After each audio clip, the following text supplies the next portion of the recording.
que é de José Carlos de Lucas. E na sequência, hoje, o tema é A Criança Cura. Aí nós temos uma passagem aqui, uma citação de Fernando Pessoa, do poema A Criança que Fui e Chora na Estrada. Aí a citação seria: a criança que fui chora na estrada. Deixei-a ali quando vim a ser quem sou.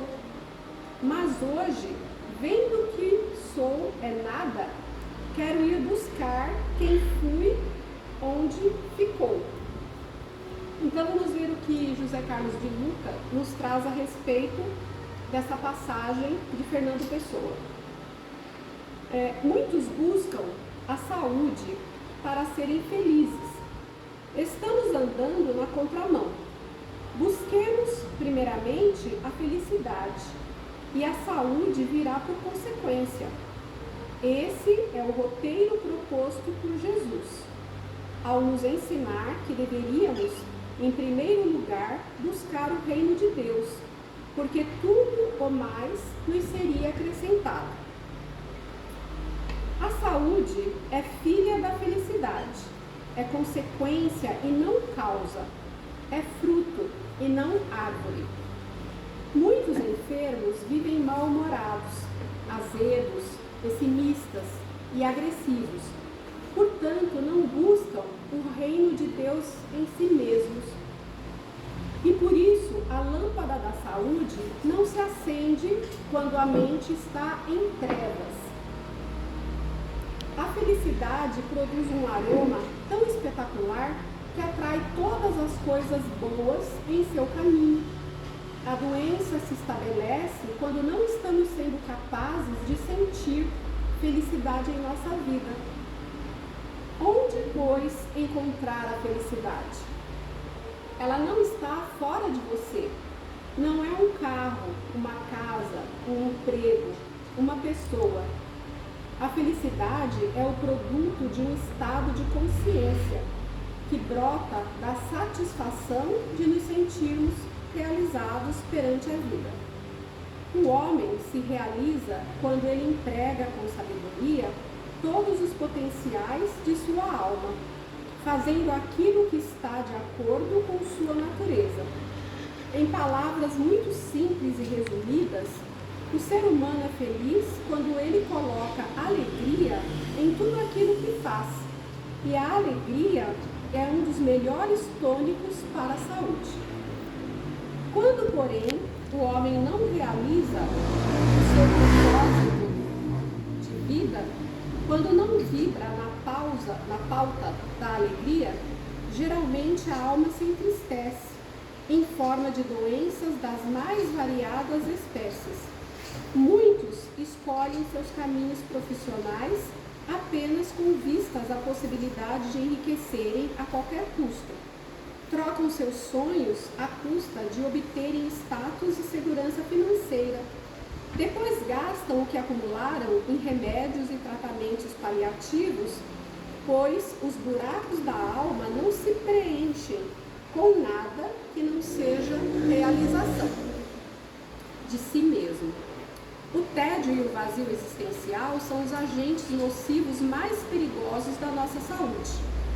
Busque saber se a doença não é um grito de sua alma, dizendo que está insatisfeita com a vida que você está levando. Ajuda muito nessa hora voltar ao passado e reencontrar os sonhos da sua criança, pois os pesadelos de hoje são a sombra escura dos sonhos de ontem, que não se viveram. Há quanto tempo você não se permite fazer algo que alimente seu espírito de alegria e satisfação? Lembre-se da sua infância e irá se recordar que com muito pouco você era feliz, porque seus sonhos eram alimentados a todo instante. Com sua criatividade e imaginação, um simples cabo de vassoura se transformava na espada mágica de um super-herói.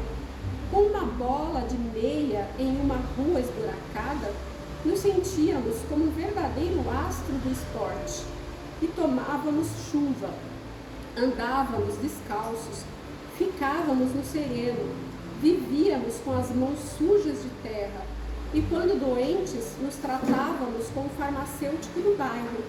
Tudo isso porque éramos felizes. E por que agora você tem mais facilidades e não desfruta a mesma alegria de viver? Por que largou sua criança em algum trecho do caminho? A enfermidade é um convite para que você a reencontre. Conecte-se com sua criança interior. Ela saberá apontar o que está faltando para você ser feliz. Busque cada vez mais fazer o que gosta. E se não puder fazer tudo o que gosta, aprenda a gostar de tudo que faz. Eis aí o segredo da felicidade. Não permita que uma pessoa idosa habite seu corpo, pois é um passaporte para o mundo das enfermidades. Desperte a criança que ainda vive em você, deixe que ela lhe traga mais alegria, espontaneidade, curiosidade, espírito de aventura, contentamento, criatividade, divertimento e pureza. Aí está um verdadeiro laboratório de remédios poderosos para curar qualquer doença. Jesus falou que somente entrarão no reino dos céus os que se assemelham às crianças, e poderíamos complementar que somente entrarão no reino da saúde os que viverem a felicidade de uma criança. Aí, encerrando aqui, tem uma frase em destaque.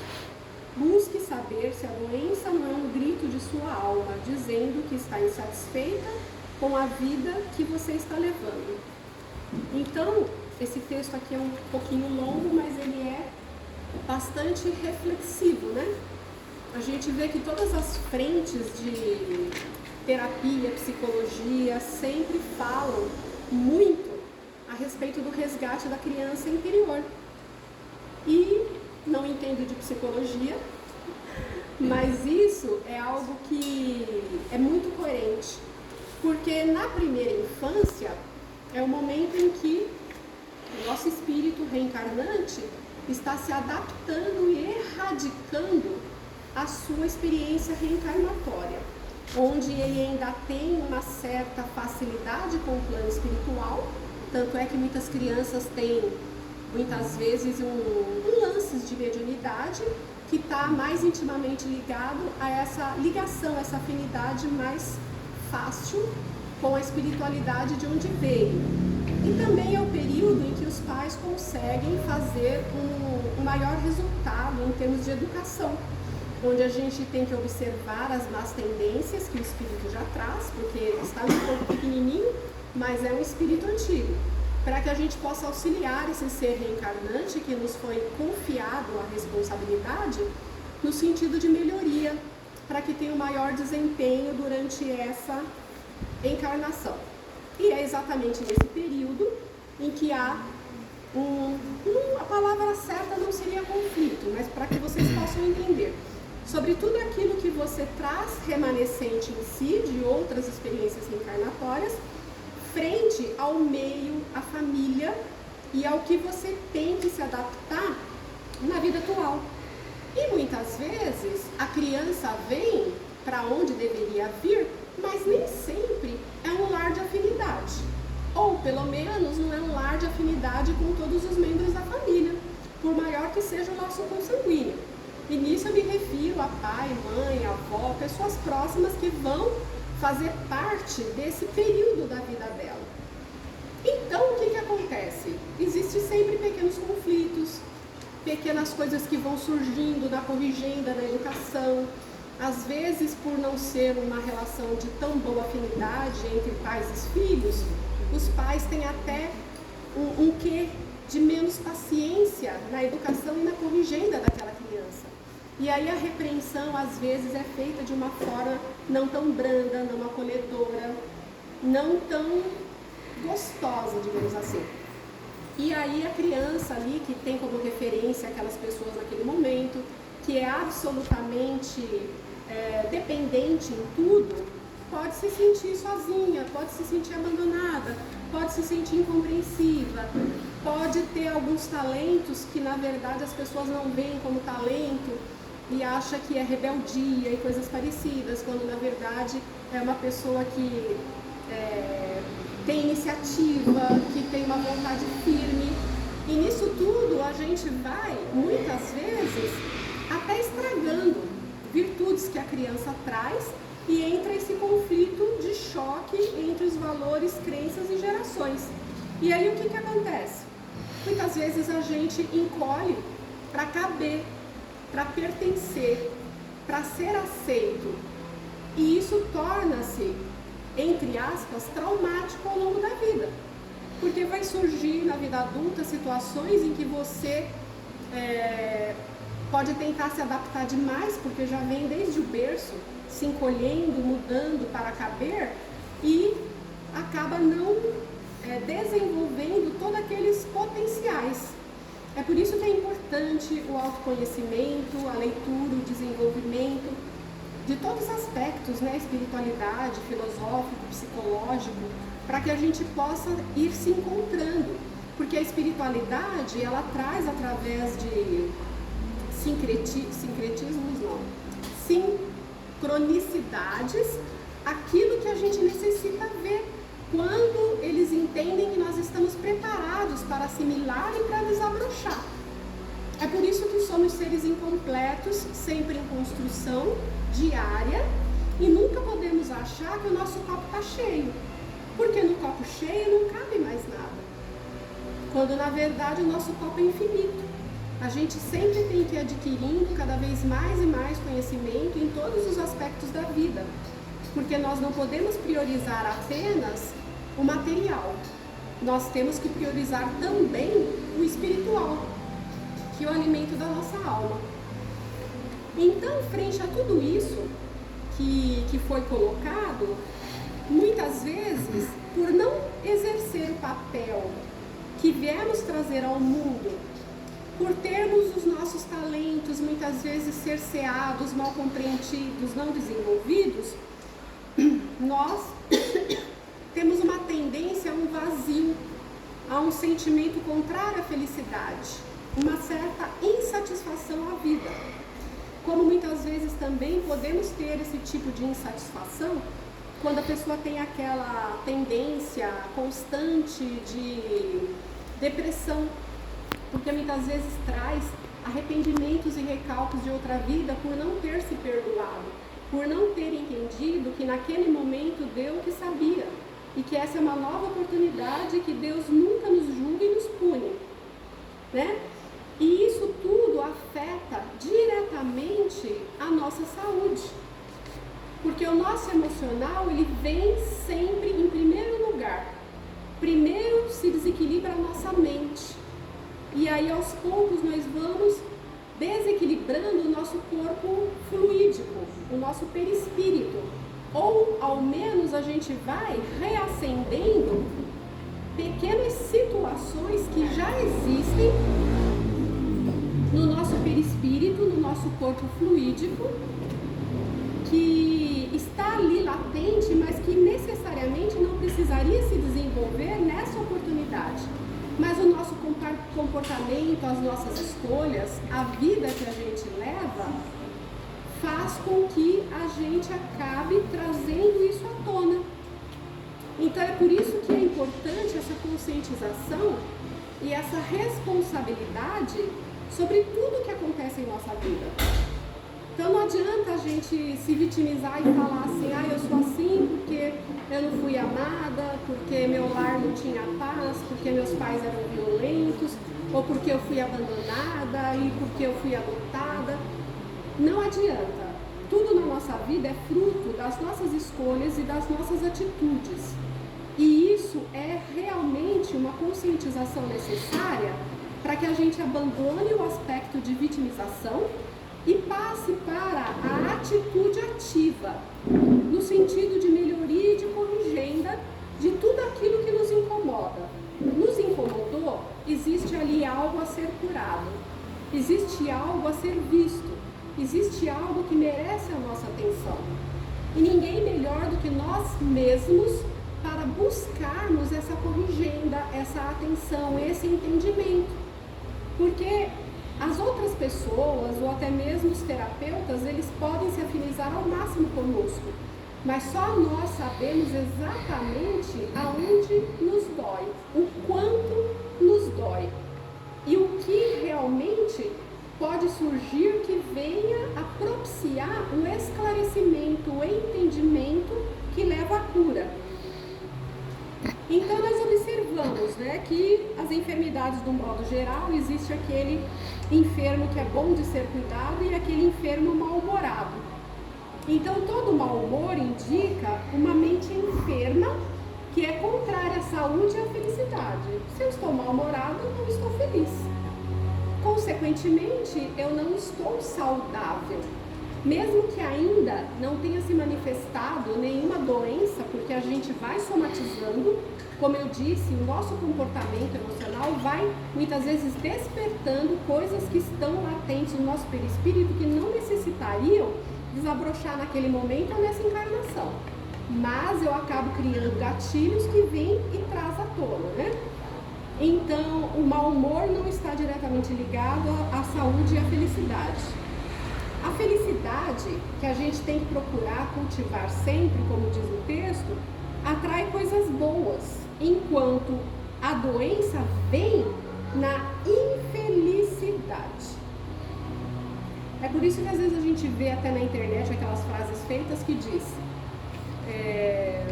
o câncer, um exemplo, isso não é generalidade, é fruto de uma mágoa. E aí às vezes a gente fica pensando, né? Será? Mas se você tem a oportunidade de conhecer alguém, que não precisa nem ser tão próximo, mas que você consiga acompanhar uma linha do tempo da vida dessa pessoa, você observa que nos últimos 5, 8, 10 anos, aquela pessoa teve uma alteração na maneira de viver, no seu padrão de felicidade, de contentamento, que a vida mudou, por N aspectos, às vezes financeiro, às vezes emocional, uma viuvez, uma separação, uma briga, um filho problemático, ou você ser obrigado a deixar um lugar, um ambiente, um trabalho que você amava tanto e ter que recomeçar do zero, se readaptar. E a gente vê que aquela pessoa já não irradia tanta felicidade, pelo contrário, reclama, minha vida era boa, agora tá assim, tá assado, e ao final de um período, aquela pessoa aparece com câncer. Aí você começa a pensar, não foi mágoa, ou todo esse pacote embalado no formato de mágoa, mas foi um descontentamento e uma infelicidade contínua ao longo de um período grande de tempo. E isso acontece, como pode acontecer com qualquer ser vivente, mas a diferença está na maneira como eu reajo ao que a vida me impõe. Uma mesma situação pode acontecer na minha vida e na vida de uma pessoa que convive comigo ao lado. As mesmas situações, como por exemplo, vamos fazer um exemplo hipotético, 2 irmãos, mesma família, mesmos pais, atingido pelos mesmos tipos de dissabores que ocorreram com uma família como um todo. Só que a reação de um é de enfrentamento, de falar, de esclarecer, de pôr para fora e de procurar novos aspectos que alegram e que prossigam a vida, outros objetivos e segue. E o outro se vitimiza, se enerva, se revolta, tem uma postura completamente diferente e perde o brilho. Um, com certeza, está alterando todo o seu emocional, o seu metabolismo voltado para uma futura doença certeira. E o outro não. Então, volto a dizer da nossa responsabilidade. Como eu reajo diante dos aspectos que aparecem na nossa vida. Porque a enfermidade é um chamamento à reflexão. Seja lá o que for. O que eu preciso mudar na minha vida? Por que eu adquiri essa enfermidade? Por que esse vírus oportunista, essa bactéria, conseguiu um campo fértil em mim. E essas reflexões vão levando para o nosso autoconhecimento, a nossa identificação das fragilidades e do que eu preciso mudar na minha vida. Porque quando as coisas estão adequadas ao propósito e à forma como eu vivo, tudo flui. Você não precisa de grandes esforços. Você bateu, a porta abriu. Agora, quando você bate, a porta não se abre, você insiste naquela porta. Não ouviu, deixa eu ir lá e bater mais. E aí você grita, você esbraveja, você tem que entrar de qualquer jeito, mas aquela porta não é sua. E aí, se você não aceita esse aspecto, essa fluidez que não ouve, você está batendo a cabeça contra a parede, literalmente. E quantas vezes a gente não faz isso, gerando a infelicidade, que gera a insatisfação e que gera a enfermidade como um sinal de reflexão? Quantas vezes? Então, a felicidade é um estado de consciência, né? Como eu encaro situações e a vida, que nasce da satisfação. Aí você pergunta, mas como que eu vou gerar essa satisfação na minha vida? Como diz aqui no texto, ela está dentro de você. Não adianta você procurar fora. Eu vou comprar aquele carro porque aí eu vou ficar satisfeita. Não, eu vou mudar dessa casa para aquela outra, que é mais moderna, porque aí eu vou ficar satisfeita. Eu preciso mudar de emprego com outras pessoas, que eu vou ficar mais satisfeita. E aí você percebe que você vai trocando os 6 por meia dúzia, porque você só mudou o ambiente, mas você continuou carregando os problemas. Por quê? O que deve ser transformado está dentro de você. E você não fez a transformação. Você apenas se enganou, mudando de cenário e não aceitando a sua responsabilidade em todos esses aspectos da vida. Então, a gente consegue a realização quando nós temos um emprego sábio das nossas potencialidades. Então, a gente não pode ir contra a nossa essência, contra a nossa natureza. Se eu tenho uma essência, uma natureza, um potencial para determinada área da minha vida, que seja humanas, não adianta a sociedade, as pessoas, o negócio da família ser de exatas. Eu não vou me identificar. Né? Então você tem que procurar viver de acordo com aquilo que você faz de melhor, com o seu talento, com aquilo que aquece o seu coração, que te traz satisfação, que te traz felicidade, que você consegue servir além do dever, onde você executa as coisas com tanto amor que a sua energia envolve o lugar, as pessoas e tudo aquilo que você está fazendo. Você sem querer está doando aquela energia de amor, de bem-estar, curativa, independente de você estar lidando com papéis administrativos ou com pessoas em um hospital que merecem acolhimento. Você chega na sua casa cansado, mas mesmo assim você está ali, olha, graças a Deus eu tenho a casa para voltar, eu tenho a minha família, eu tenho os meus filhos, e você tem um outro valor, o abraço, o beijo, a companhia daquelas pessoas, por mais diferenças que se tenham. Mas é o pacote que eu vim ao mundo, é ali que eu tenho que aprender a viver, é ali que eu tenho que transmutar, são essas pessoas que eu tenho que amar cada vez mais. E é por isso que eu estou lá, para crescer, desenvolver esse amor no dia a dia. Senão, eu teria nascido num outro lar, né? E quando ao contrário, por insatisfação, a gente se entrega ao tédio, ao vazio, eles são puramente nocivos. Mãos ociosas, como se diz, mente vazia, oficina do demônio. Mãos ociosas também é oficina do tédio, do vazio, da procrastinação, da preguiça, da inércia. Quanto menos eu faço, menos eu quero fazer. Aquela pessoa que está sempre predisposta a te ajudar é aquela que é mais ocupada. Ela é mega ocupada, mas ela arruma uma fração ali para te ajudar por um instante. E aquela que não tem nada para fazer, você precisa de uma ajuda, ela fala, eu não tenho tido tempo. Eu tenho, olha, uma pilha de coisas para fazer, mas nunca pega, nunca começa, então a pilha não desce. você não termina. Então vamos ter esse olhar para procurar identificar se a doença ou o mal-estar que nos atinge neste momento não é um grito da nossa alma insatisfeita.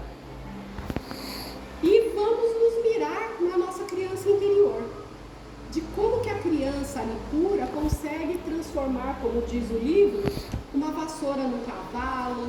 Imagina que aqui tem um fogãozinho e passa horas e horas trabalhando com a imaginação e satisfação e alegria sem a necessidade do externo. Ela faz uso do que dispõe para transformar no seu ambiente de sonho, de amor, de realização para aquele dia.